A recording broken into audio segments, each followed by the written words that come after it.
খড়দায় পুকুর ভরাট রুখল পঞ্চায়েত। খড়দার দোপেরেতে পুকুর ভরাটের অভিযোগ, জমি মাফিয়ার বিরুদ্ধে অভিযোগ স্থানীয়দের। খবর পেয়ে এলাকায় বন্দিপুর পঞ্চায়েত প্রধান। সরাসরি চলে যাব, সুবীর রয়েছে আমার সঙ্গে।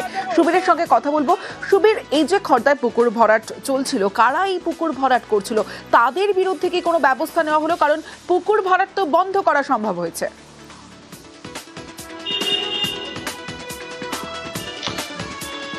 দেখো, খড়দহ বন্দিপুর পঞ্চায়েতের অন্তর্গত দোপের এলাকাতে এভাবেই কিন্তু দুবেগে যে পুকুর, সেই পুকুর কিন্তু মাটি ফেলে রাতের অন্ধকারে ভরাট করার অভিযোগ উঠেছিল এলাকার জমি মাফিয়াদের বিরুদ্ধে।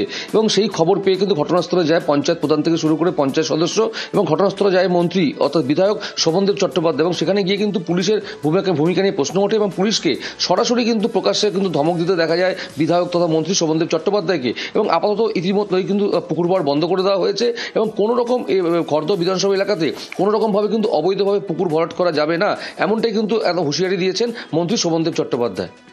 বেশ,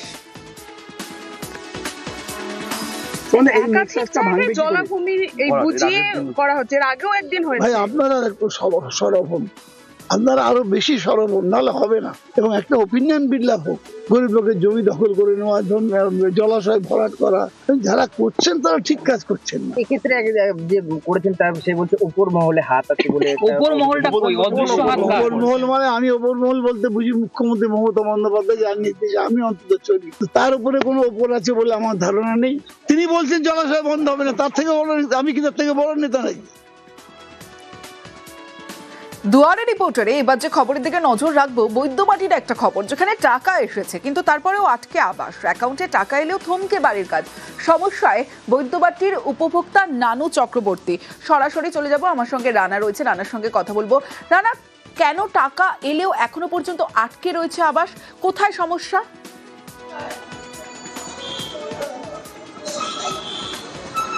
হ্যাঁ, তমশ্রী, দেখো একদমই তাই। বৈদ্যবাটি পৌরসভা 22 নম্বর ওয়ার্ডের আদর্শনগর এলাকার যে নানু চক্রবর্তী উপভোক্তা, তিনি 2022 সাল থেকে তার বাড়ির কাজ শুরু করেছিলেন। আবাস যোজনা, বাংলা আবাস যোজনার বাড়ির কাজ।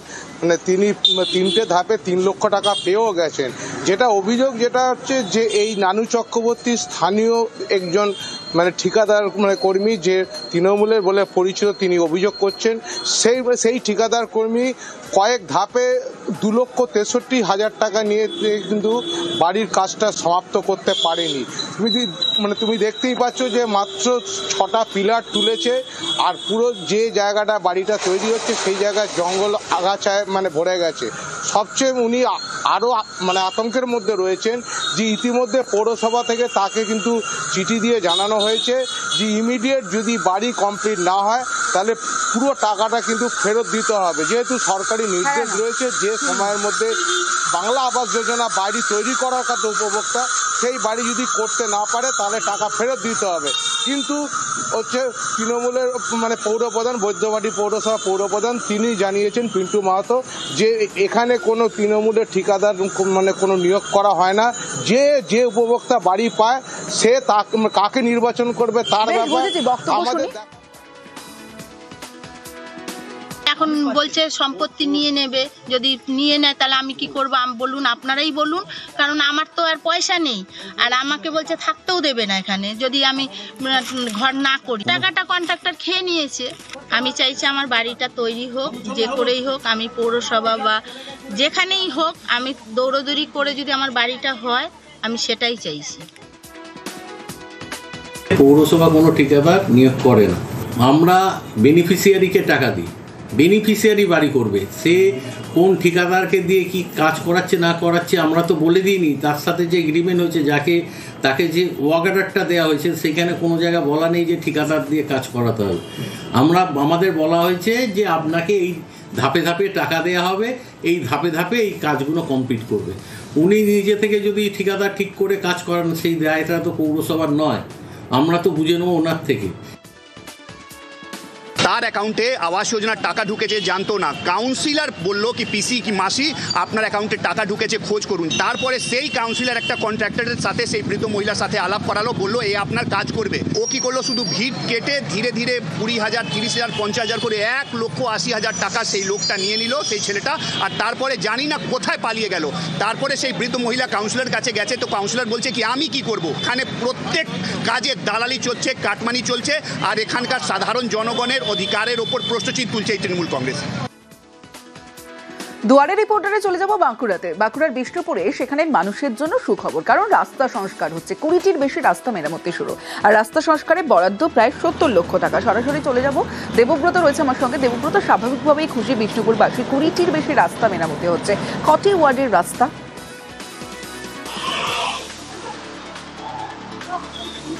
একদমই, দেখো 10টি ওয়ার্ডে 20টির বেশি রাস্তা ইতিমধ্যেই সংস্কারের কাজ শুরু করেছে বিষ্ণুপুর পৌরসভা।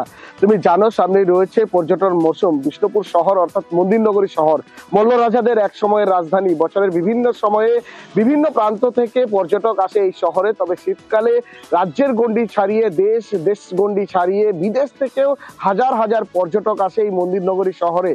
যে কারণেই কিন্তু এই পর্যটন মৌসুম শুরুতেই কিন্তু পৌরসভার এই অভিনব উদ্যোগ, প্রায় 70 লক্ষ টাকা খরচা করে 10টি ওয়ার্ডে 20টির অধিক রাস্তা ইতিমধ্যেই সংস্কারের কাজ শুরু করেছে।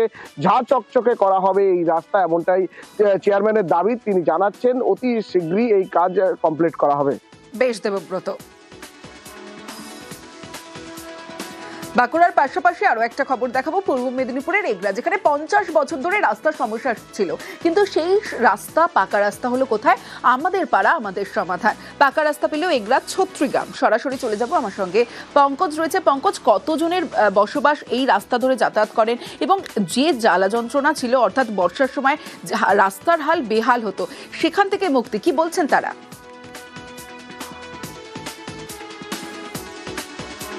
দেখো তমস্যা একেবারে বেহাল, যেখানে বামফ্রন্ট আমল থেকেই তারা এই এগরা 1 নম্বর ব্লকের 36 গ্রাম পঞ্চায়েতের 36 গ্রামে 125 নম্বর বুথ এলাকায়, যেখানে 125টি পরিবারের মতো উপরে বেশি বাস করে এই বুথে।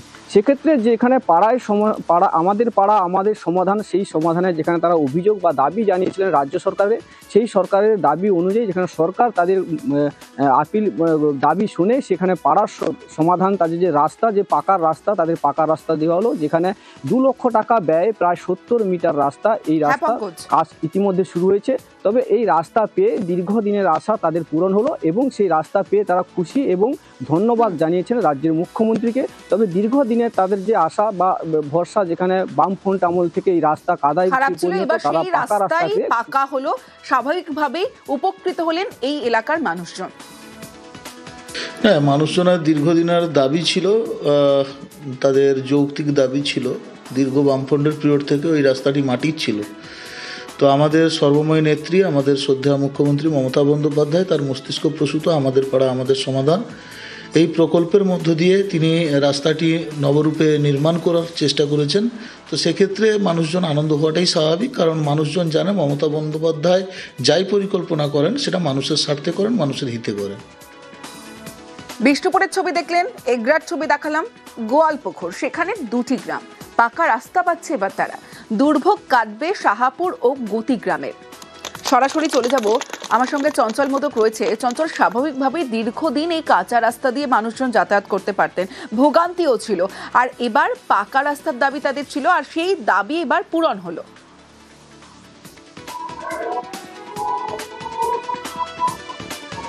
তবে একদমই, কিন্তু এই যে গোয়ালপুকুরে 1 নম্বর ব্লকের যে শাহপুর গ্রাম পঞ্চায়েতের বেনিপার থেকে নিয়ে শান্তিপুর পর্যন্ত এই যে রাস্তাটি রয়েছে, এই রাস্তাটি মূলত 2টো গ্রাম পঞ্চায়েতকে টাচ করে, অর্থাৎ শাহপুর 1 নম্বর গ্রাম পঞ্চায়েত এবং গতি গ্রাম পঞ্চায়েত।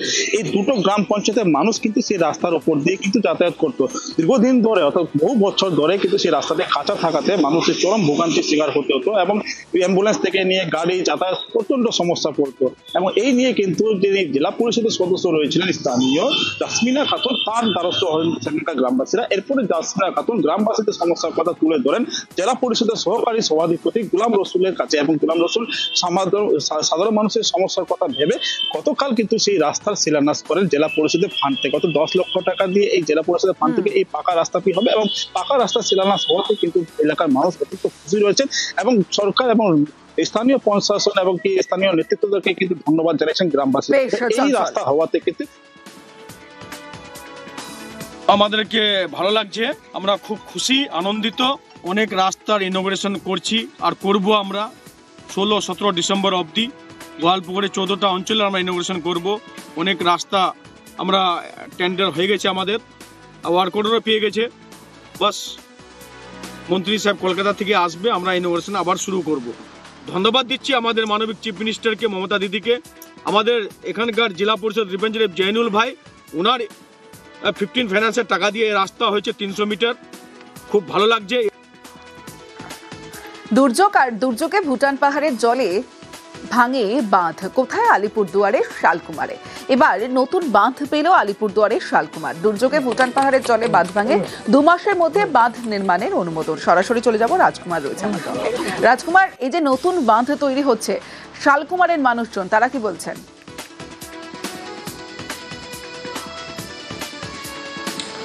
দেখো তমশ্রী, একদমই কিন্তু এই 2 মাসের মধ্যেই যে বাঁধ তৈরির কাজ শুরু হয়ে গেল। এই কাজে কিন্তু একেবারে শালকুমার এলাকার বাসিন্দারা, যারা এই বন্যায় প্রবলভাবে তারা ক্ষতিগ্রস্ত হয়েছিল, তারা কিন্তু যারপন্নায় খুশি।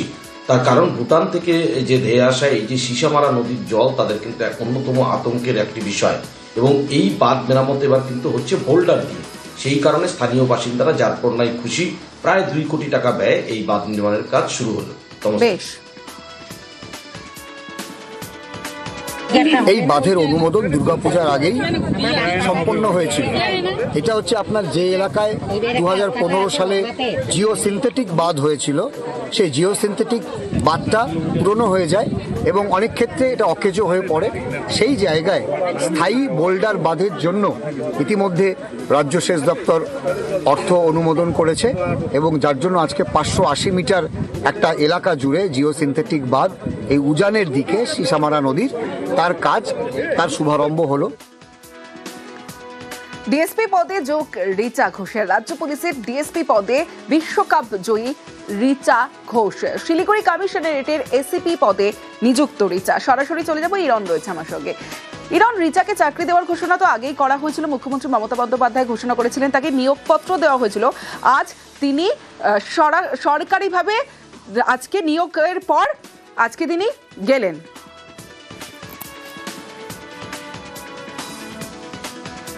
একদমই, দেখো বাঙালির গর্ব বিশ্বকাপ জয়ী বাঙালি কন্যা রিচা ঘোষ, তিনি বিশ্বকাপ জিতেছেন। প্রথমবার মহিলাদের টিম বিশ্বকাপ জিতেছিল, সেই টিমের অন্যতম সদস্য একমাত্র বাঙালি ক্রিকেটার রিচা ঘোষ। তিনি যখন কলকাতায় ফিরে আসেন বিশ্বকাপ জয়ের পর, তখন সিএবিতে ইডেনে যে সংবর্ধনা অনুষ্ঠান হয়, সেই অনুষ্ঠানে মাননীয় মুখ্যমন্ত্রী মমতা বন্দ্যোপাধ্যায় তাকে বঙ্গভূষণ পুরস্কার দেন, এবং পাশাপাশি ডিএসপি পদে নিযুক্ত যে হওয়ার তার নিয়োগপত্র তিনি সেদিনই তুলে দিয়েছিলেন।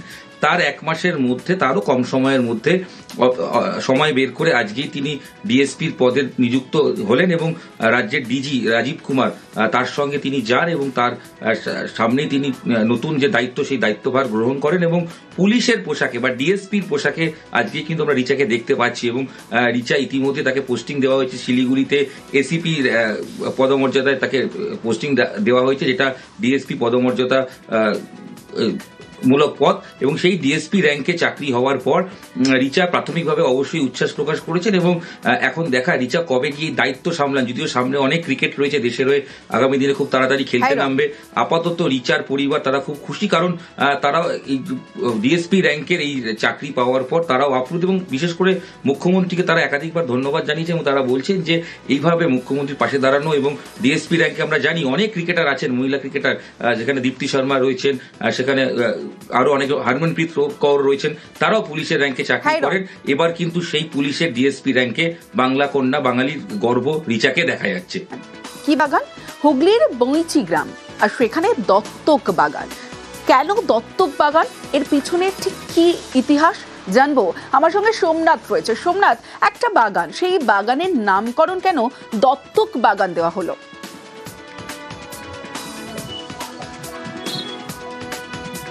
দেখো, প্রিয়জন যারা স্বর্গীয় প্রিয়জন রয়েছে তাদের উদ্দেশ্যেই বাগান। প্রায় 44টা গাছ লাগানো হয়েছে, যেখানে ফলের গাছ 44টা গাছ। এবং আমাদের দেশ কেন তারাই এই গাছের দেখভাল করছে। এই ক্যানেলের পাশে যে ডিবিসি ক্যানেলের পাশে যে 8 কাঠা জায়গা রয়েছে সরকারি জায়গা, সেই জায়গার মধ্যে এই গাছ লাগানো হচ্ছে।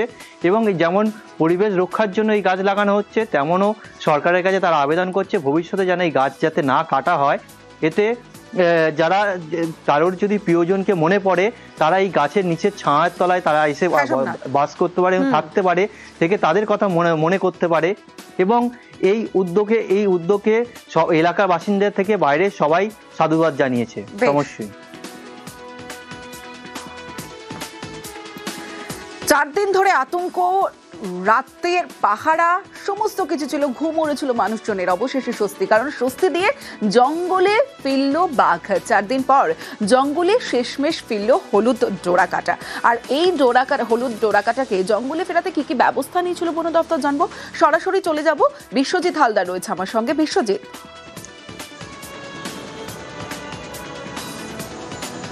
হ্যাঁ দেখো, বাঘকে জঙ্গলে ফেরাতে একেবারে বন দপ্তরকে কিন্তু একেবারে 4 দিন ধরে হিমশিম খেতে হয়েছে। শেষমেশ বন দপ্তরের যারা আধিকারিকরা তারা যেটা জানাচ্ছেন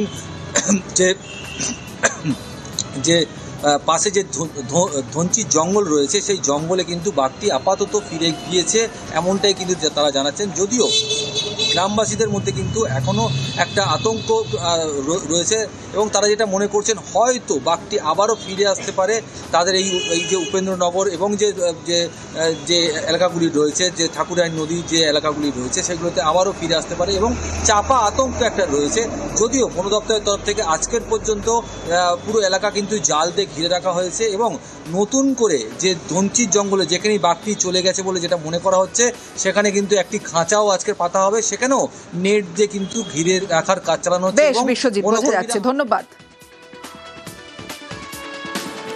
ফের ট্রেন চালকের তৎপরতায় হাতির দলের প্রাণ রক্ষা। শিলিগুড়ি আলিপুরদুয়ার ইন্টারসিটি এক্সপ্রেসের ঘটনা, যে ছবি আপনাদের দেখাচ্ছি, বন দপ্তরের দেওয়া যে ভিডিও, সেই ভিডিও আপনারা দেখছেন। সরাসরি চলে যাব, আমার সঙ্গে রাজকুমার রয়েছে।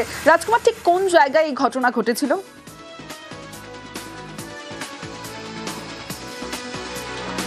দেখো তমশ্রী, আলিপুরদুয়ার যে জেলা রয়েছে, আলিপুরদুয়ার জেলার কালচিনি এবং রাজাভাতখাওয়া স্টেশনের মাঝখানে যে বক্সা টাইগার রিজার্ভের জঙ্গল রয়েছে, সেই বক্সা টাইগার রিজার্ভের জঙ্গলেই কিন্তু এই ঘটনা ঘটেছে। এই জঙ্গলের বুক চিরে যখন শিলিগুড়ি ইন্টারসিটি এক্সপ্রেস যাচ্ছিল তখনই কিন্তু ট্রেনের চালক এবং সহচালক লক্ষ্য করেন যে একটি হাতির পাল রেল লাইনের বাদিক থেকে ডান দিকে ক্রস করছে এবং এটা কিন্তু তারা দেখার সঙ্গে সঙ্গে জরুরি ব্রেক কষে সেই ট্রেন থামিয়ে দেন এবং ট্রেন থামানোর পরে এই শাবক সহ যে হাতির পালটি নিরাপদে রেল লাইন ক্রস করে তারা জঙ্গলের ভেতরে ঢুকে যায়। তারপরে আবার ট্রেন চালিয়ে কিন্তু ট্রেন তার গন্তব্যস্থলে পৌঁছেছে এবং এই ঘটনাকে কিন্তু নজির করছে উত্তর পূর্ব সীমান্ত রেলের আলিপুরদুয়ার ডিভিশন। তারা দাবি করছে যে ট্রেন লাইনে হাতির মৃত্যু রুখতে তারা সবসময়ই বদ্ধপরিকর। বেশ। অমিত ঘোষ প্রতিদিন লটারি কাটতেন, ভাবতেন একদিন না একদিন তিনি জিতবেন, কিন্তু তিনি জিতলেন। জেতার পর সোজা থানায়, লটারি জিতে থানায় ভাগ্য পরীক্ষা করতে টিকিট কেনেন অমিত ঘোষ এবং 1 কোটি টাকা পান। তারপরেই থানায় গেলেন, কিন্তু কেন? সরাসরি চলে যাব, আমার সঙ্গে আমার প্রতিনিধি রয়েছে, কথা বলবো অনিরুদ্ধ কীর্তনিয়ার সঙ্গে। অনিরুদ্ধ, লটারি জিতলেন 1 কোটি টাকা, কিন্তু সোজা চলে গেলেন থানায়, কেন?